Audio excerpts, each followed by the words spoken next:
প্রিয় দেশবাসী, আমি আপনাদেরকে একটা অডিও শোনাচ্ছি।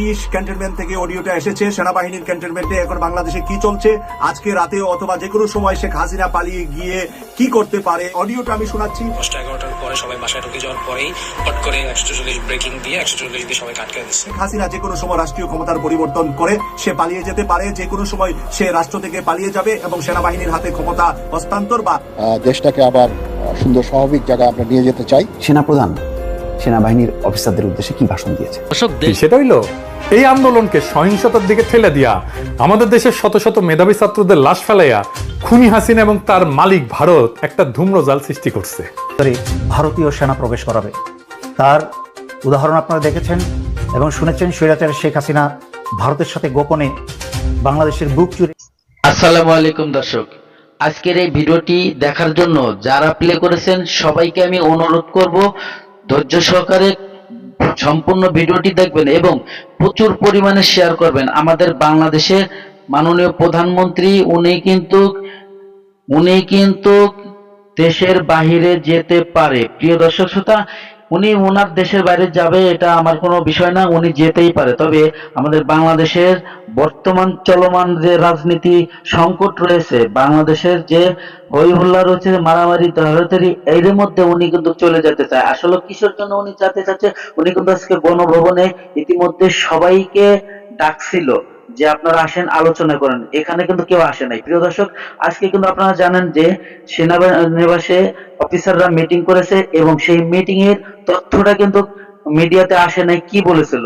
আংশিক পরিমাণের তথ্য দিয়েছে এবং বিতর্কিত কিছু তথ্য রয়েছে যেটা আমরা জানি না। প্রিয় দর্শক, আজকের এই তথ্যগুলো আমরা অবশ্যই জানবো। কি বলেছিল এক সেনা সদস্য তার ওয়াইফকে, সেই ফোন রেকর্ডটা কিন্তু ভাইরাল হয়েছে। তা চলুন আমরা সেই ফোন রেকর্ডটা শুনবো। প্রিয় দর্শক, এই ফোন রেকর্ডে তার ওয়াইফকে বলা হয়েছে যে আনুমানিক কমপক্ষে 7 দিনের বাজার হলেও করে রাখো, তার কারণ দেশে কারফিউ হবে এবং এই 144 ধারা জারি হবে। 144 ধারা জারি যখন হয় তখন কিন্তু মানুষ বেরোতে পারবে না এবং এই টাইমের মধ্যে আমাদের মাননীয় প্রধানমন্ত্রী হয়তোবা দেশের বাইরে চলে যেতে পারে, আর যেতে জেলে কিন্তু কেউ ঠেকাতে পারবে না এবং দেশে কিন্তু একটা দাঙ্গা হাঙ্গামা শুরু হবে, বাজারঘাটের সমস্যা হতে পারে। এই ধরনের একটি তথ্য দিয়েছে ওনার ওয়াইফকে এই ফোন করে। প্রিয় দর্শক, সেই ফোন রেকর্ডটাই আমরা শুনবো। এখন কিন্তু প্রচুর পরিমাণে ভাইরাল এই ফোন রেকর্ডটা, আর এই ফোন রেকর্ডটার মধ্যে কিন্তু অনেক তথ্য রয়েছে এবং এই ফোন রেকর্ডটা কিন্তু একজন সেনা সদস্যের ফোন থেকে পাওয়া গেছে। তো চলুন আমরা সেই চাঞ্চল্যকর তথ্যটি জানি। বাংলাদেশের চলমান রাজনীতিতে কি হতে চলেছে, আমাদের মাননীয় প্রধানমন্ত্রী কি চিন্তা ভাবনা করতেছে, চলুন আমরা সেই ভিডিওটি দেখি। প্রিয় দেশবাসী, আমি আপনাদেরকে একটা অডিও শোনাচ্ছি। ক্যান্টনমেন্ট থেকে অডিওটা এসেছে। সেনাবাহিনীর ক্যান্টনমেন্টে এখন বাংলাদেশে কি চলছে, আজকে রাতে অথবা যে কোনো সময় শেখ হাসিনা পালিয়ে গিয়ে কি করতে পারে, অডিওটা আমি শোনাচ্ছি। 10-11টার পরে সবাই বাসায় ঢুকে যাওয়ার পরেই হট করে 140 ব্রেকিং দিয়ে 140 দিয়ে সবাই আটকে দিচ্ছে। শেখ হাসিনা যে কোনো সময় রাষ্ট্রীয় ক্ষমতার পরিবর্তন করে সে পালিয়ে যেতে পারে, যে কোনো সময় সে রাষ্ট্র থেকে পালিয়ে যাবে এবং সেনাবাহিনীর হাতে ক্ষমতা হস্তান্তর বা দেশটাকে আবার সুন্দর স্বাভাবিক জায়গায় আমরা নিয়ে যেতে চাই। সেনাপ্রধান সেনাবাহিনীর অফিসারদের উদ্দেশ্যে কি ভাষণ দিয়েছে? কি চলছে, আজকে রাতে অথবা যে কোনো সময় শেখ হাসিনা পালিয়ে গিয়ে কি করতে পারে, এই মুহূর্তে ব্রেকিং নিউজটা আপনাদেরকে দেওয়ার জন্য আমি শুয়েছিলাম। শোয়া পরা জামা পরেই আমি চলে আসছি। আপনাদেরকে অডিওটা আমি শোনাচ্ছি। আরেকটা ফোন থেকে আপনারা দেখছেন, আরেকটা ফোন আমার হাতে। অডিওটা আপনারা শুনেন, তারপরে এখানে এটার উপরে আপনারা কমেন্টস লিখবেন এবং আমি কিছু কথা বলবো। জাওয়াদের ওয়াইফের পরিচিত আর্মি অফিসারের ওই সেনানিবাসের মিটিং শেষ করে বের হয়ে তাদের ফ্যামিলিকে কল দিছিল। তো জাওয়াদের ওয়াইফ ওখানে ছিল এয়ারশটে। তো ওয়াইফকে আর্মি বলতেছিল অফিসার যে আমি 4 থেকে 7 দিনের বাজার করে রাখতে। সো চান্সেস আর আজকে রাতে 144 ধারা জারি হবে। অ্যান্ড হাসু যেহেতু সবাইকে ছেড়ে দিয়ে সব দাবি মানতেছে, তার মানে she is going forward to her next plan. And military থেকে কি ডিসিশন আসছে সেটা এখনো জানায় নাই। সো ফখরুদ্দিনও এইভাবেই কিন্তু জেনারেল মঈন আহমেদ রাতের বেলা 144 জারি করছিল যে ঠিক রাত 10-11টার পরে সবাই বাসায় ঢুকে যাওয়ার পরেই হট করে 140 ব্রেকিং দিয়ে 140 দিয়ে সবাইকে আটকে দিচ্ছে। সো বাজার করার হইলে বাজার করো, মেডিসিন কেনার হইলে মেডিসিন কেনো, যা যা কেনার দরকার কিনে বাসায় keep it for at least 4-7 days worth of stuff and ready and Allah Allah karo. And spread the news to your friends and family and loved ones. আপনারা এতক্ষণ পর্যন্ত নিউজটা আপনারা সরাসরি একজন সেনা কর্মকর্তার মুখ থেকে শুনলেন, যে যেভাবে ফখরুদ্দিন মঈনুদ্দিন রাতের আধারে সবাই যখন ঘরে ঢুকে গিয়েছিল তখন যেইভাবে 144 ধারা জারি করে বাংলাদেশের রাষ্ট্রীয় ক্ষমতার পরিবর্তন হয়েছিল, শেখ হাসিনা যে কোনো সময় রাষ্ট্রীয় ক্ষমতার পরিবর্তন করে সে পালিয়ে যেতে পারে, যে কোনো সময় সে রাষ্ট্র থেকে পালিয়ে যাবে এবং সেনাবাহিনীর হাতে ক্ষমতা হস্তান্তর বা যে কোনো তত্ত্বাবধায়ক সরকার যে কোনো 144 ধারা জারি করতে পারে বলে একজন সেনা অফিসার তার পরিবারকে কি বললেন, যে 7 দিনের জন্য অন্তত বাজার এবং ঔষধপত্র 7 দিনের জন্য নিত্য প্রয়োজনীয় জিনিস যাতে করে সবাই ক্রয় করে রাখে। আবার উনি এই নিউজটা এভাবেও দিলেন বাকি সেনা অফিসারদের পরিবারেও যাতে এটা জানিয়ে দেওয়া হয় আজকের মিটিং এর পরে সেই ফলাফলটা বা যে রেজাল্টটা, যেই মিটিংটা নিয়ে আমি সকাল থেকে এই ভিডিওটা আমার 3 নাম্বার ভিডিও আজকের দিনের মধ্যে। আমি শুধু একটা ভিডিও করি প্রতিদিন, আজকে আমার 3টা ভিডিও করা লাগছে, কারণ সেনাবাহিনী 24 আওয়ার্সের ভিতরে কি ঘটতে পারে, বাংলাদেশে কখন কি ঘটে যাবে সেই বিষয়টা আমাদের সকলের খেয়াল রাখা দরকার। তাই শেখ হাসিনা আজকে রাতেও পালাতে পারে, কালকেও পালাতে পারে, আগামী 3 দিনের ভিতরেও পালাতে পারে, কিন্তু তার সম্ভাবনাটা আপনারা একজন সেনা কর্মকর্তার ভয়েস থেকে শুনলেন। অডিও ভয়েসটা আমার কাছে ক্যান্টনমেন্ট থেকে ঢাকা থেকে এসেছে এবং আপনাদের সামনে আমি আমার দায়িত্বটুকু পালন করলাম। এবার দেশবাসীকে বলবো, আপনারা আশেপাশের দোকানপাট থেকে নিত্য প্রয়োজনীয় জিনিস কিছুদিনের জন্য ক্রয় করে রাখেন, যেটুকু আপনারা না হলে চলতে পারবেন না, কারণ সেনাবাহিনীর ক্যান্টনমেন্টে ফ্যামিলিগুলাকেও বলা হয়েছে এভাবে তারা যেন ক্রয় করে রাখে। কোটা সংস্কারের দাবি ঘিরে শুরু হওয়া আন্দোলন এখন দেশের বিভিন্ন প্রান্তে সরকার পতনের স্লোগানে স্লোগানে উত্তাল। এরই মাঝে বৈষম্য বিরোধী ছাত্র আন্দোলনের প্রতি সমর্থন জানিয়ে সামাজিক যোগাযোগ মাধ্যমে স্ট্যাটাস দিয়েছেন সাবেক একজন সেনাপ্রধান, যিনি 2012 থেকে 2015 সাল পর্যন্ত বাংলাদেশ সেনাবাহিনীর প্রধান হিসেবে দায়িত্ব পালন করেছিলেন। বিস্তারিত জানাচ্ছেন শেখ ফরিদ।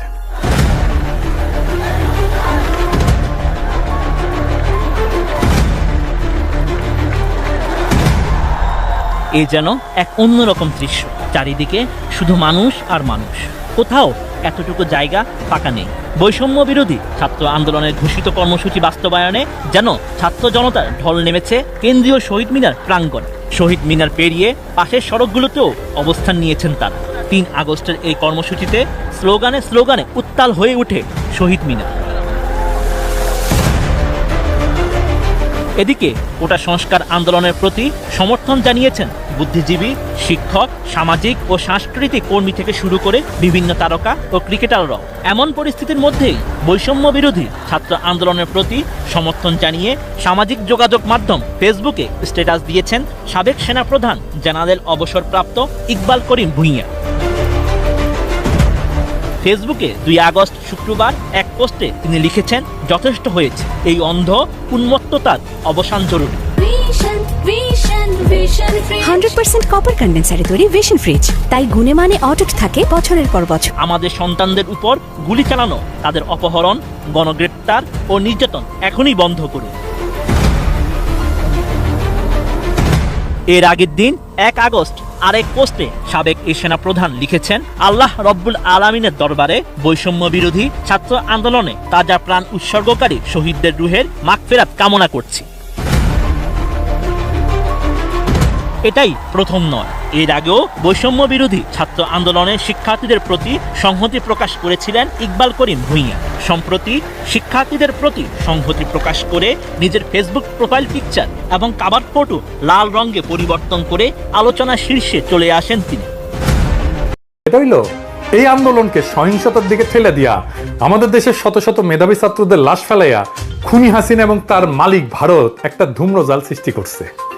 ভারতীয় সেনা প্রবেশ করাবে, তার উদাহরণ আপনারা দেখেছেন এবং শুনেছেন। স্বৈরাচার শেখ হাসিনা ভারতের সাথে গোপনে বাংলাদেশের বুক জুড়ে রেল চলাচলের ব্যবস্থা। নিয়মিত দেশের সকল আপডেট সবার আগে জানতে অবশ্যই চ্যানেলটি সাবস্ক্রাইব করে পাশে রাখবেন। দর্শক আসুন স্ক্রিনে।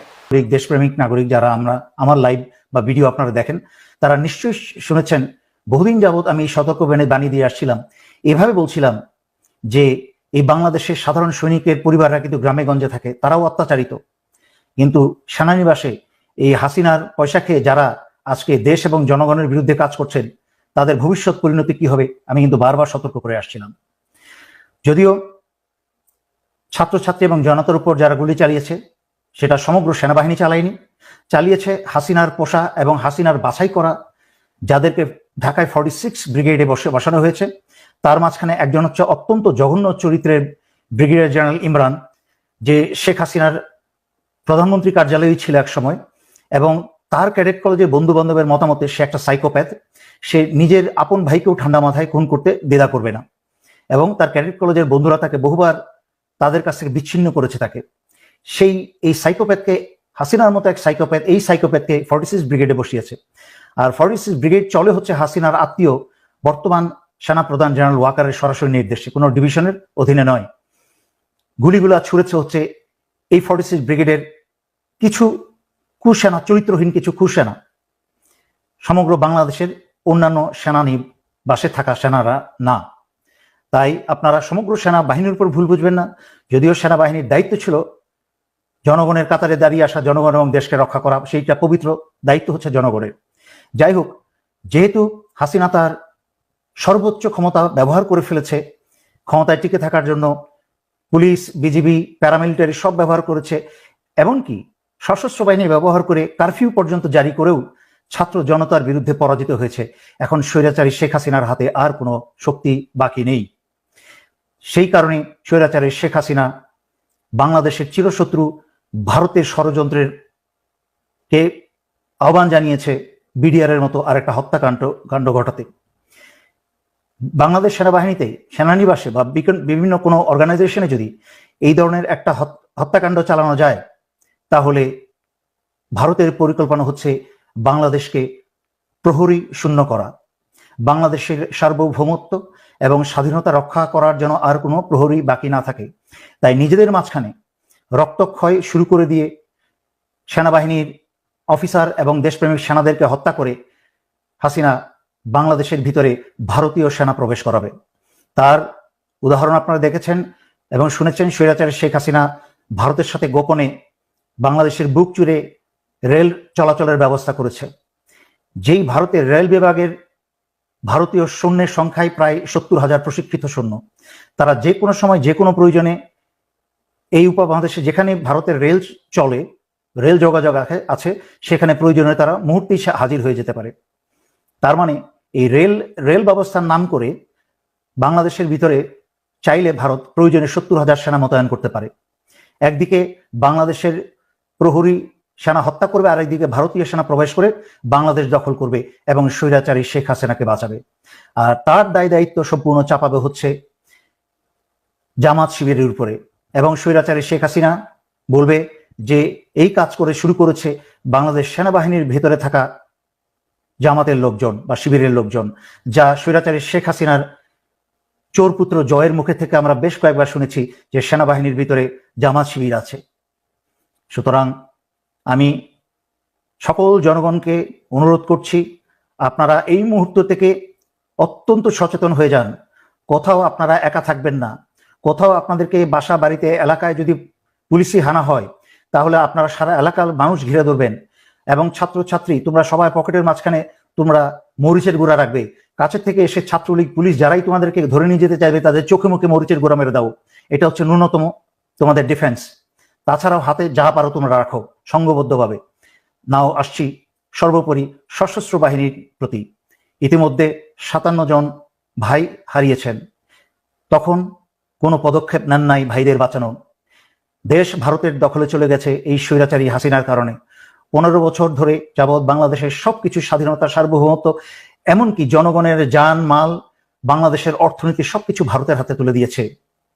আর অপেক্ষা করবেন নিজের এবং নিজের স্ত্রী সন্তানের রক্ত দিয়ে? এখনো সময় আছে।